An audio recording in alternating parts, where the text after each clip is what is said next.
attracted you towards the Silva method? Because you already had such a deep understanding of how the mind works. It was destined. When my friend, we went over to Fort Worth to hear him. It was a free lecture. And the minute I got in there, he was da-da-da-da-da-da, and he had all his charts and things. And he has such a heavy accent, I couldn't understand him. And everybody was wanting to know more about it, and he was so, well, he was a Leo and a master number, and he's up there and very, very proud. During the break, I nudged him and I said, "Look, boy," I said, "you're talking too fast. Can't understand you." He said, "Thank you." And then he talked slow. Because then after that I thought, now this guy would listen to me, because if he had, even as a Leo and a master number, he would listen to my suggestion and talk slow. And then even during the break, he said, "Am I talking slow enough?" "Yes, thank you." Well, I was impressed with him. I asked him home to dinner. And when he came back, he said he had to open the Dallas area and he needed somebody to help him. And the metaphysical butterfly volunteered me. "Oh, she's at home. She doesn't have any work. She can help. I'll help. And there were 2 airline stewardess, and she was secretary to the attorney. Okay, so now we're going to open the areas. And this is so foreign to me. This is so foreign to me.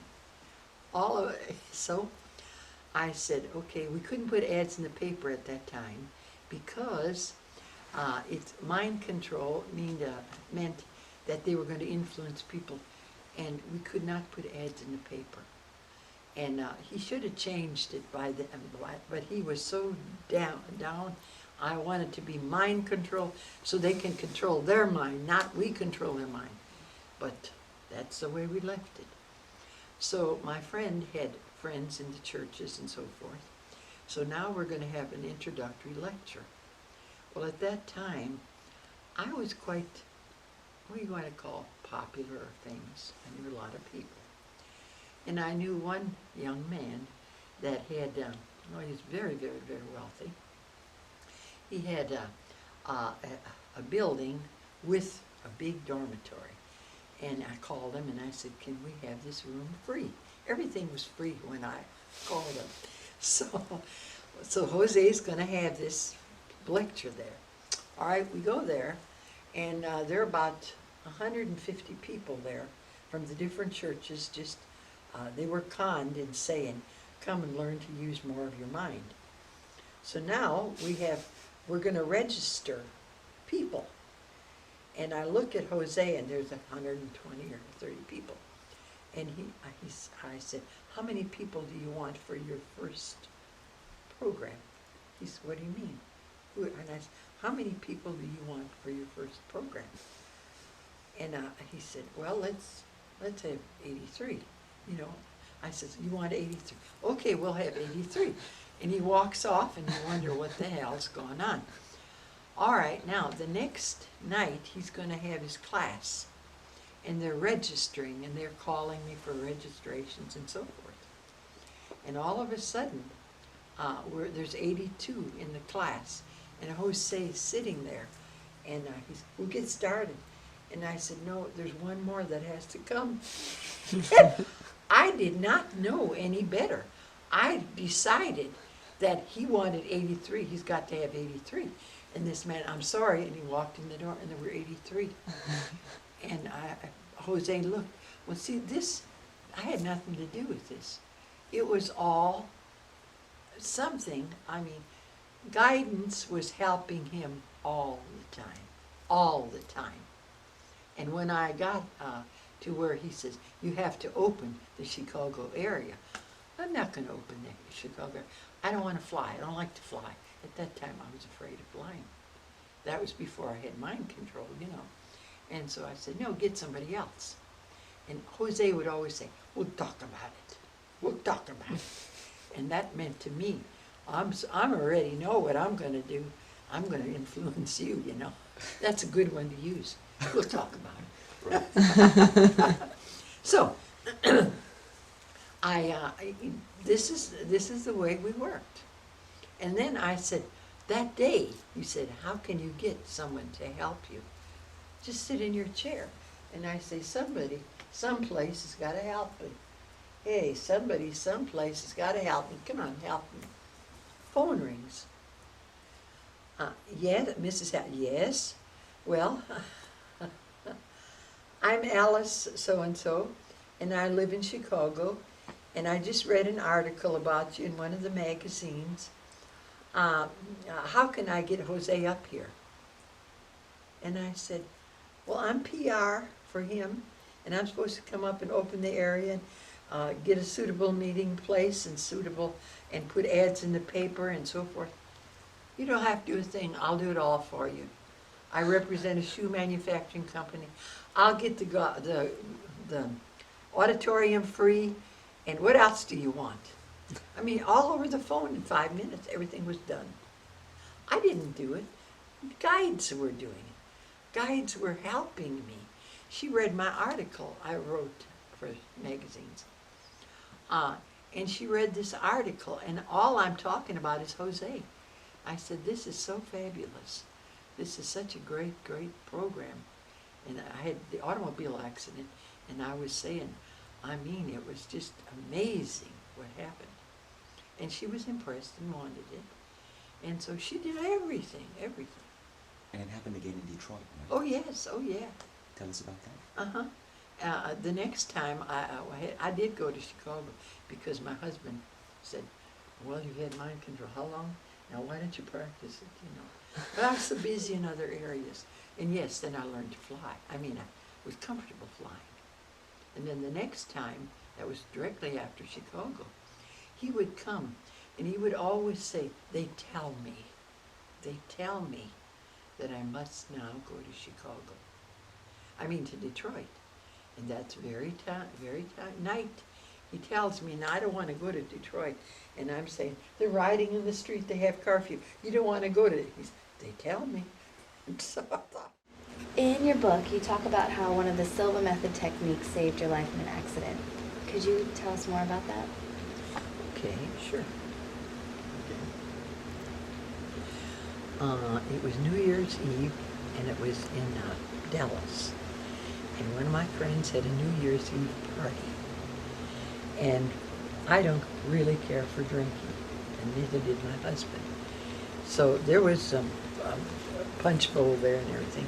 So after we left that night, I had, I think, Silva method program, I think 3 months earlier. And in the program, Jose was saying, you can stop the bleeding, or if you have a physical challenge, remember, when it hurts, there's pulsations. And the more you think about it, the more it hurts. But when you talk about healing, then it feels like warm waves of water. And then you give the body or the place an opportunity to heal. Well, when I heard that, and especially from my background of going into almost traumatic panic anytime something happened to me, I thought, well, I doubt that. I doubt that. Dismissed it. But now, here is New Year's Eve. We're at this party on the way home, and it had turned slick, and it was sleety, and we were crossing a bridge. And Dallas, incidentally, from Irving is 27 miles, from my door to her door. We're on this bridge, and all of a sudden, there's a Corvette come up and just rammed into us. And I remember his coming up the hood of the car and seeing it. Well, the next thing I knew, I was on the floorboard, and I was drowning in my blood. And I was trying as fast, it was just gushing, because this nose here is, it's not plastic surgery, but it's in good running condition, and it was, had to be taken care of. But anyway, here I'm drowning in my blood, and I'm pushing a panic button, and all of a sudden it seemed like I heard Jose perhaps it was a thought, whatever. But I said, stop the bleeding. Stop the bleeding. And when I heard that, I yelled, stop the bleeding. And all of a sudden, it seemed to dry up, and I was able. Of course, I couldn't breathe through my nose. And all of a sudden, I was able to swallow, and there was no more blood. When we got to the emergency room, the two people that were there, the doctors that looked at me, the first thing they said when they saw me was, I wonder what she looks like. So that ought to tell you that this nose was absolutely pushed in. And look at her bleeding has stopped. And so then they made a decision, what else is wrong with her, etc. She needs to have this plastic surgery done and evaluating. And the first thing I said to my husband is, call Jose. Call Jose. That's the first thing I thought of. Did he telepathically communicate? Were my guides? I don't know. But call Jose. It's now 3 o'clock in the morning. Jose is sound asleep with his wife. Pat calls and he picks up the phone. He said, she was in an accident, and what do you do? And Jose said, I will get on it immediately and call me in the morning at 9 o'clock. And that's all. And I'm conscious now, and I'm laying in the bed because also had my back challenge and several other serious things. The next morning, when he talked to Jose, Jose went across New Ava, Laredo. He lived in Laredo. He went over to New Ava, Laredo, and at that point in his research, he had all these Mexican women come up, because I was over there. He rented a hallway in an old dilapidated building, and there was nothing but metal chairs up there. And these women would come up, and Jose had a chalkboard, and he would teach them mind control, how to control yourself, how to control your environment, how to help yourself, help your family. And they were so grateful. All of this was free, and it was his research. So now he gets over there, and these women all come at his beck and call and said, we have an emergency here, and we need your help. They came there at that loft, and they projected. He put me on the screen, and later on he told me this, put me on the screen, and they detected abnormalities like you were taught in Silva. And they came up with the thought that this leg here, he said he was going to have to put it in a cast. And Jose said, don't let him put it in a cast because you'll cut off the circulation because it's going to swell. Don't let him do that. And that's what he told Patty. I'm not going to disrupt your doctor, but she's strong enough to tell him not to put it in a cast. And we're going to help her every way we can. Well, to make a long story short, when he comes in and he says, you need the cast, and I said, there's no way, no way. Well, why? And he argued, and he said, she's not cooperating with us, to my husband. And my husband said, it's her foot, and whatever she says, you listen to her. Yeah, I have to listen to her. And he made a joke out of it. So we finished that, and what happened then was, I then was convinced, and I think I set this up, because in the past, I was afraid anything bled, I'd bleed to death and it wouldn't stop bleeding. That was my concept. Now I knew after this program, you could stop the bleeding. You can, the pain that is once so intense can be taken down, and in waves of warmth, you can have healing. And you can do this in childbirth and in anything. Of course, right now, there's sophisticated methods, and it doesn't need drugs all the time. You are in control. mind over matter, if there's any way to explain it. So this is what happened. I'm one of these people that are busy in all different in all different areas, and I let my physical body go. I wasn't paying attention to it. I was having challenges, different challenges in the female areas, and I have never really and truly been keen on doctors. They seem to misdiagnose, or they're just practicing on me, and they try to refer to one of the other patients I had this. I'm not that other patient, I'm me. I'm uniquely individual. And I still have it to this day. They only will prescribe what they feel or what they know about.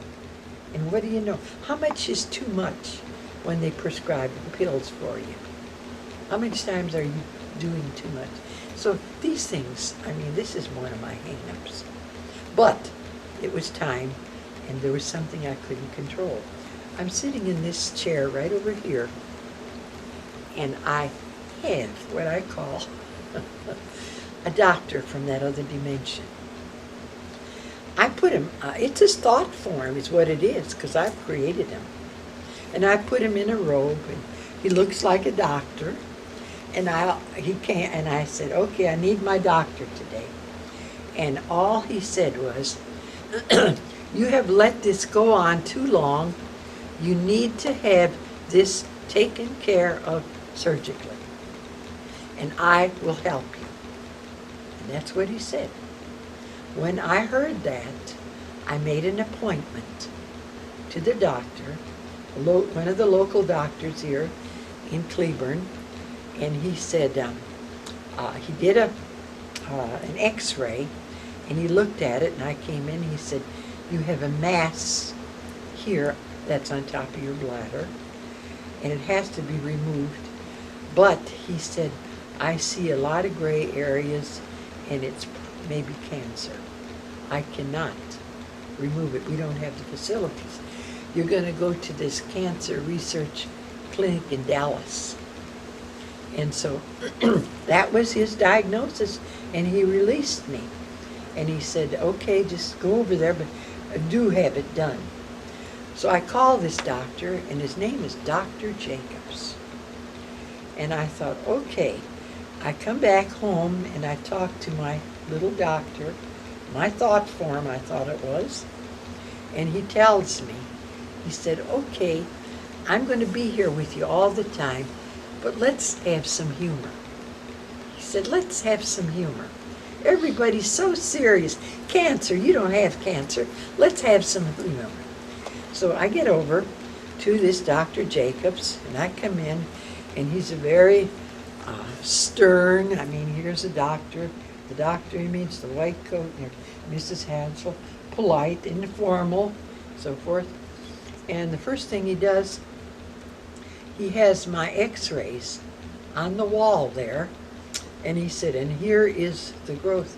And I looked at him and I said, is it a boy or a girl? And he looked at me and he said, Mrs. Hansel, that's a tumor. I said, well, haven't you ever read the National Enquirer?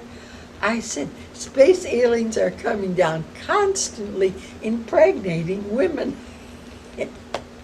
That was supposed to be a joke, but he didn't think it was funny, you know?